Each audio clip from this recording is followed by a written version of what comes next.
Estudio Bíblico: El arte de servir. Suscríbete y comparte la palabra de Dios al mundo. Lección número 7. Una historia antigua y la libertad para amar. Una historia antigua. Gálatas 4. 21, 5, 1. Cuando tratamos de interpretar un pasaje como este, debemos recordar que para los judíos devotos y estudiosos, y especialmente para los rabinos, la escritura tenía más de un sentido, y que el sentido literal se consideraba a menudo el menos importante. Por tanto, sucedía a menudo que los rabinos tomaban una porción sencilla de una narración histórica del Antiguo Testamento, y le extraían sentidos ocultos que muchas veces nos parecen fantásticos, pero que eran de lo más convincentes para las personas de su tiempo. Pablo era un rabino instruido. Y eso es lo que está haciendo aquí. Toma la historia de Abraham, Sara, Agar, Ismael e Isaac, Génesis, capítulos 16, 17, 21, que es una narración seguida en el Antiguo Testamento, y la alegoriza para ilustrar su punto de vista. El hilo de la historia es el siguiente. Abraham y Sara eran avanzados en años, y Sara no tenía hijos. Ella hizo lo que cualquier esposa habría hecho en aquellos tiempos patriarcales, y le dio a Abraham a su esclava Agar para que ella le diera un hijo en su representación.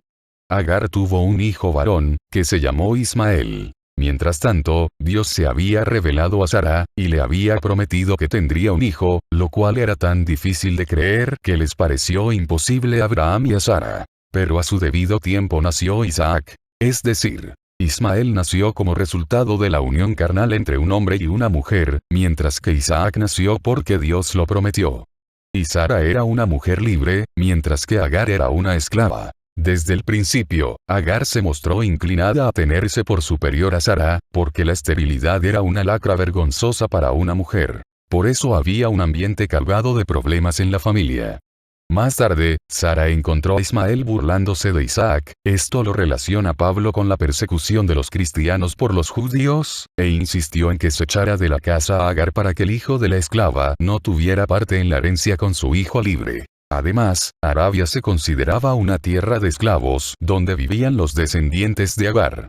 Pablo toma esa antigua historia, y la alegoriza. Agar representa el antiguo pacto de la ley, hecho en el monte Sinaí, que está de hecho en Arabia, la tierra de los descendientes de Agar. Agar misma era una esclava, y todos sus hijos nacían en la condición de la esclavitud. Y ese pacto cuya base es la ley hace a las personas esclavas de la ley. El hijo de Agar nació a consecuencia de impulsos meramente humanos. El legalismo es lo mejor que un ser humano puede hacer. Por otra parte, Sara representa el nuevo pacto en Jesucristo, una nueva manera en que Dios se relaciona con las personas, no por la ley, sino por la gracia.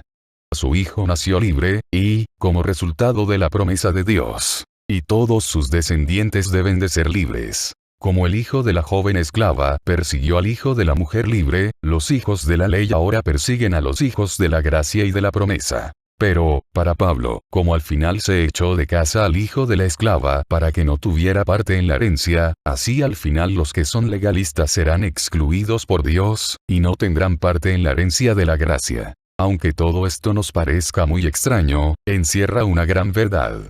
La persona que hace de la ley el principio de su vida se encuentra en la posición de un esclavo, mientras que la persona que hace de la gracia el principio de su vida es libre. Porque, es el poder del amor, y no la obligatoriedad de la ley, lo que nos mantiene en relación con Dios. Porque el amor es más poderoso que la ley. Una relación personal con Cristo. Gálatas 5, 2, 12. La postura de Pablo era que el camino de la gracia y el de la ley se excluían mutuamente.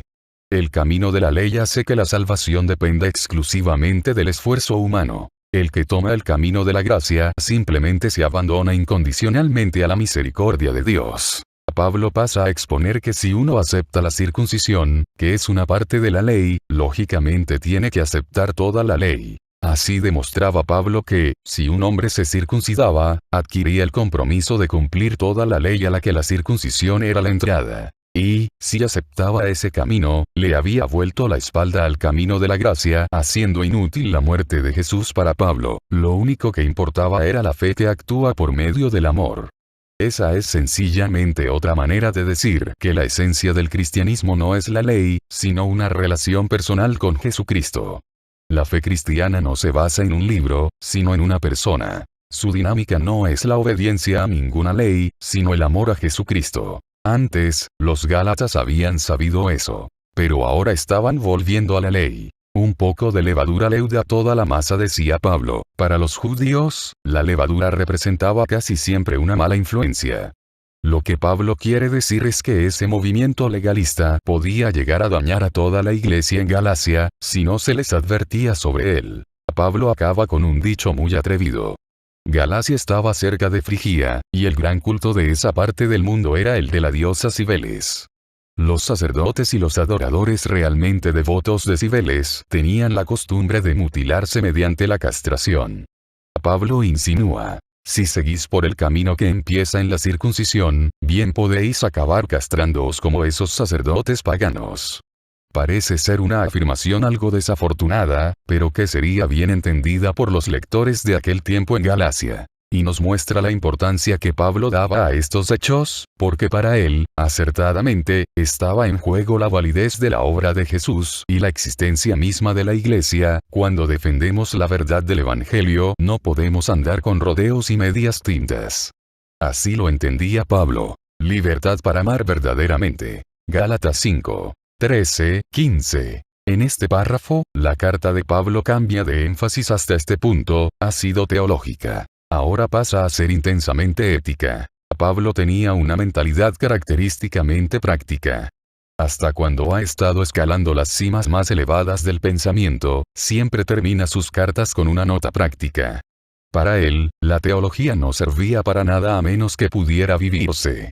Pablo sabía que sus conceptos siempre podían ser malentendidos cuando proclamaba que el reinado de la ley había llegado a su fin y que el de la gracia había comenzado. Siempre era posible que alguien le dijera: entonces eso quiere decir que yo puedo hacer lo que me dé la gana. Si la ley ha dejado de existir, la gracia me asegura el perdón de todas maneras. Pero para Pablo quedaban dos obligaciones que eran inamovibles. Una está implícita en todo su pensamiento. Es la obligación para con Dios.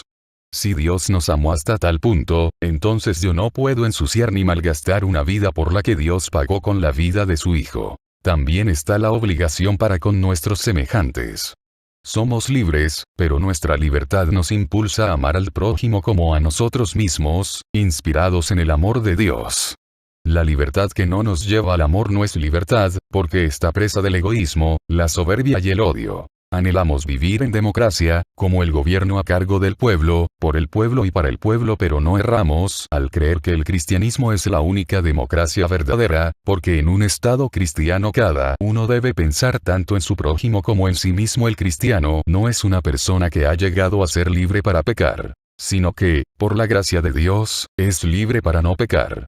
Pablo añade un consejo sombrío: a menos que resolváis el problema de vivir juntos, os haréis la vida imposible recíprocamente. A fin de cuentas, el egoísmo no exalta a la persona humana, sino que la rebaja y destruye. Pero el verdadero amor que viene de Dios construye y dignifica al que ama y al que es amado. Versículo para aprender. Estad, pues, firmes en la libertad con que Cristo nos hizo libres. Gálatas 5, 1. El riesgo de volver atrás. Comparte este video. Lección 8, en el video siguiente.